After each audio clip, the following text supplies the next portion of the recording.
According to the National Sleep Foundation, only 12% of Americans sleep naked, but apparently more of us should shed our pajamas and join the Naked Sleeping Club. And there are actually some doctor-approved health reasons that we should be sleeping in the buff. Here to break it down is sleep doctor himself, Dr. Michael Bruce. Doctor, put the science behind the mission statement which said sleep nude.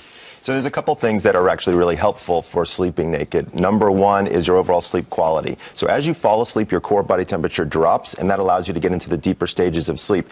Too much clothing on can actually prevent some of that core body temperature drop, allowing you to get into some of those deeper stages, making it a little bit more restless.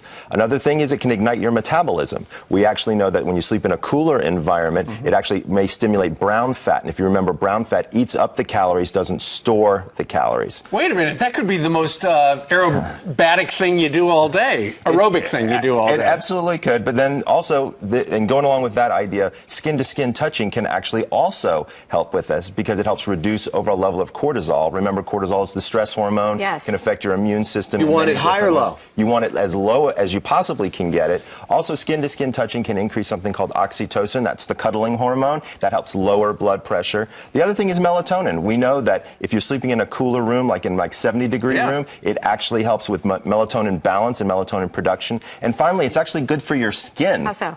Well, because you have more oxygen. So if you have areas with acne or rashes or things like that, getting that oxygen actually helps with the healing process. Well, you have just made a compelling case why everybody should sleep naked, and yet only 12% of Americans do. What's the problem? Well, I think some people feel self-conscious about it. You know, it's kind of hard to walk into the room naked and just hop into bed. I think more people sleep naked after they've had sex than previous to that. So I think there's like a little bit of thing we should start talking to people about, hey, maybe it's a good idea to consider sleeping naked. It seems the healthy thing to do. Absolutely. I would say that it is sleep doctor approved. Would that be something you bring up in a general conversation when you first meet somebody? Generally not on the first date. That's probably not going to go well for you, but maybe after you're married, maybe you want to... What about napping naked? Is that too big of a leap? Depends on where you're napping. He if naps you're at napping work. I really don't recommend napping naked at work. And it also presents a problem if you have children, because, you know... You have to answer questions. You know, they come walking in. Or if you're like me, a sleepwalker, and it's like... And that can actually that can be a big issue. Right. I do have patients who are sleepwalkers, and we have to make sure that they are well clothed, especially during travel. Exit question.